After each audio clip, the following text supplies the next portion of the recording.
Ya, Assalamualaikum warahmatullahi wabarakatuh.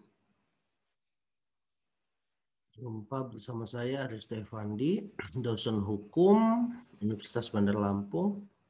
Kali ini kita akan membahas terkait dengan pertemuan pertama Undang-Undang Teknologi Informasi ya. Jadi hukum cyber law. Nah, pertemuan pertama ini kita akan membahas etika bidang teknologi informasi dan komunikasi. Jadi ITE ya, ITE. Nah, di sini kita lihat cybercrime ya. Cybercrime ini kalau didefinisikan secara umum adalah suatu kejahatan dunia maya ya.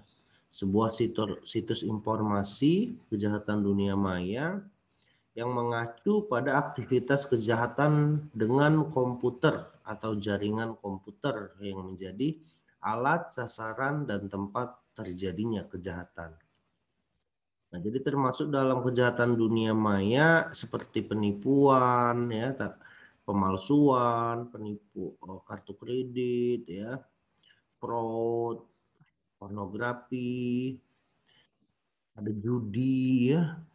Semua kejahatan-kejahatan yang biasa dilakukan dalam kehidupan sehari-hari secara umum, namun dalam hukum cyber ini dia menggunakan teknologi komputer atau jaringan sebagai alatnya dalam melakukan kejahatan. Nah, jadi perbedaannya antara kejahatan umum dengan kejahatan cyber itu adalah kejahatan cyber ini menggunakan alat, walaupun kejahatannya bentuknya sama seperti kejahatan umum. Nah, cybercrime ini di bidang komputer secara umum dapat diartikan sebagai penggunaan komputer secara ilegal. Nah, karena kejahatan komputer itu adalah kejahatan yang tidak sah ya aktivitasnya, memanfaatkan komputer, maka dia masuk dalam pidana. Jadi sekecil apapun dampak atau akibat yang timbul dari penggunaan komputer secara tidak sah atau ilegal itu termasuk kejahatan.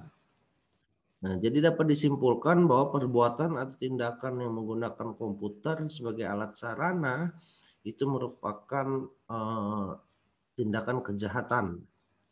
Dalam arti sempit, perbuatan melawan hukum dengan teknologi komputer. Nah, ini masalah yang ada ya. Pernah dikatakan oleh Egon Cesi ada 4 kategori. Ya, bisa dilihat computer can be the object of crime, computer can be a subject of crime, computer can be used as the tool for conducting or planning a crime. The symbol of the computer itself can be used, intimidate, or device. Nah, jadi komputer itu adalah objeknya, komputer juga dapat jadi subjek, ya, komputer dapat digunakan sebagai alat untuk melakukan kejahatan. Simbol dari komputer itu sendiri digunakan untuk mengintimidasi atau penggunaan kejahatan. Nah, polisi dalam hal ini dalam unit cybercrime telah menggunakan parameter berdasarkan dengan Kongres PBB tentang the prevention of crime, the treatment of offender di Havana, Kuba tahun 99 dan di Wiener, Austria tahun 2000 menyebutkan ada 2 istilah cybercrime in a narrow sense dalam arti sempit ya disebut sebagai kejahatan komputer ya.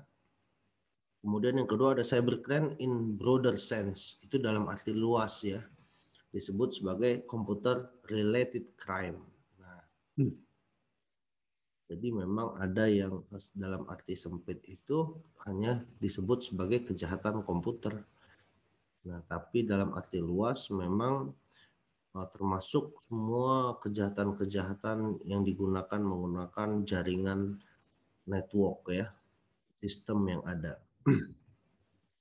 Nah, kejahatan yang berhubungan dengan teknologi ini dikelompokkan beberapa untuk modus operandi yang sah seperti yang pertama ini ada unauthorized access to computer system and service. Jadi ada pelayanan komputer dengan akses di luar kewenangan.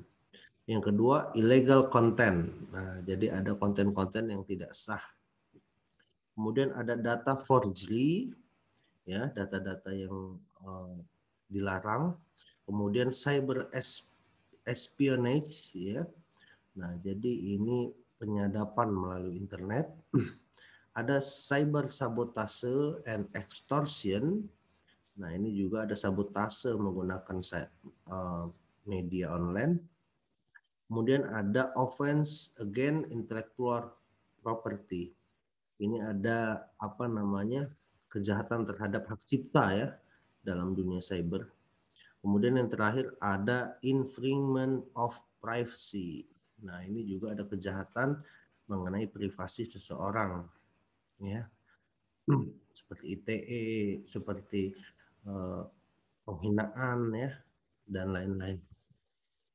Nah, di sini beberapa kiat yang dapat digunakan untuk meminimalisir kejahatan virtual. Yang pertama itu melindungi komputer. Yang kedua melindungi identitas.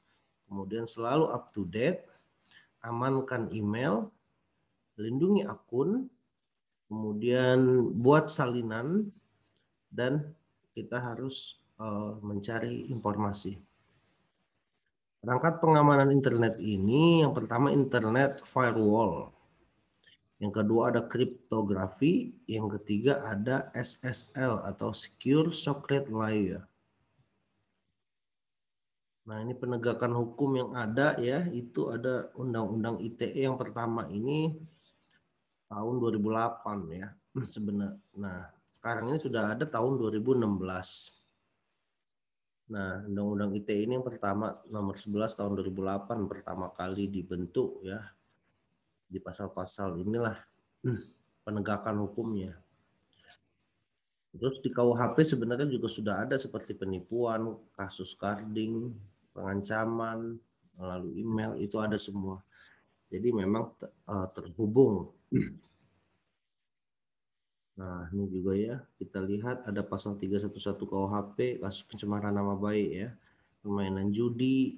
Ini KUHP semua ya, penyebaran pornografi, terus foto film pribadi seseorang, terus kasus hacking ya. Nah, ini nih yang di KUHP ini sudah diadopsi dalam Undang-Undang ITE ya, 11 2008 yang sekarang sudah menjadi Undang-Undang tahun 2016. Nah,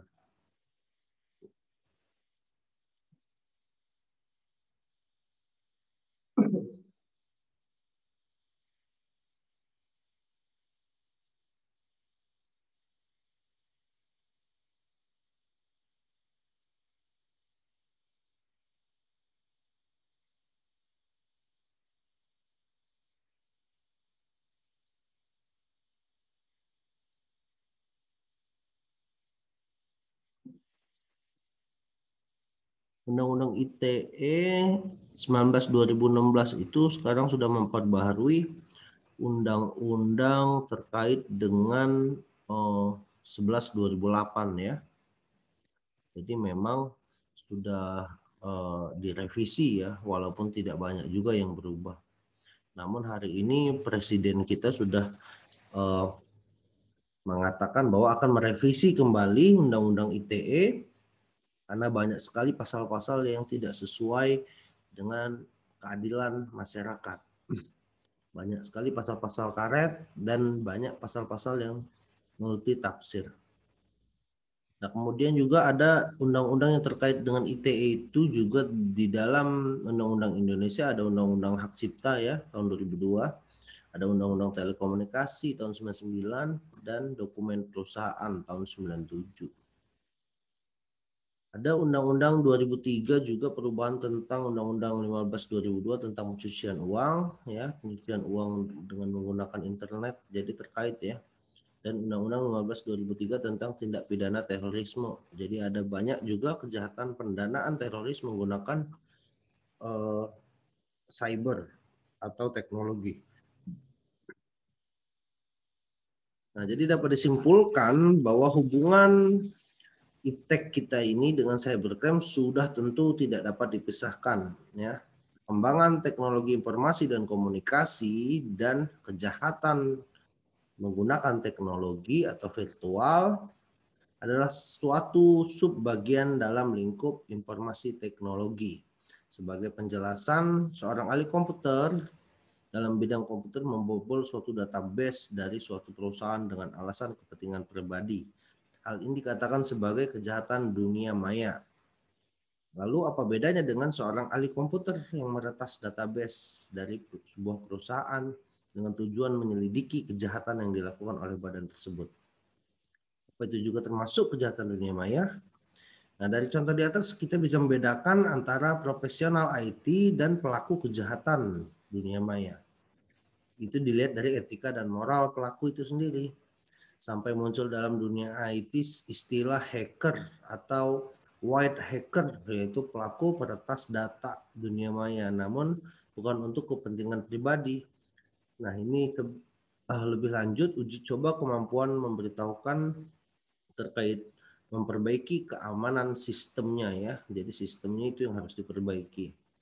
Nah, semua orang di luar sebuah formalitas seperti ijazah, sertifikat, keahlian bisa menjadi seorang IT atau jadi seorang kriminal. Yang membedakan adalah moral dan etika orang tersebut.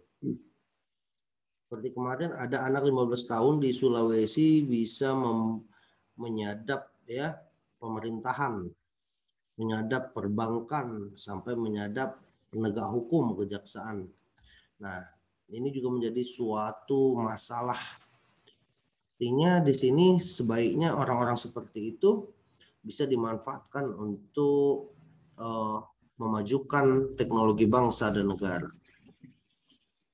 Nah, itu menjadi salah satu masalah apabila dibiarkan. Mungkin itu saja terkait dengan materi awal dari hukum cyber, ya. Terima kasih kawan-kawan semua. Jumpa lagi. Wassalamualaikum warahmatullahi wabarakatuh.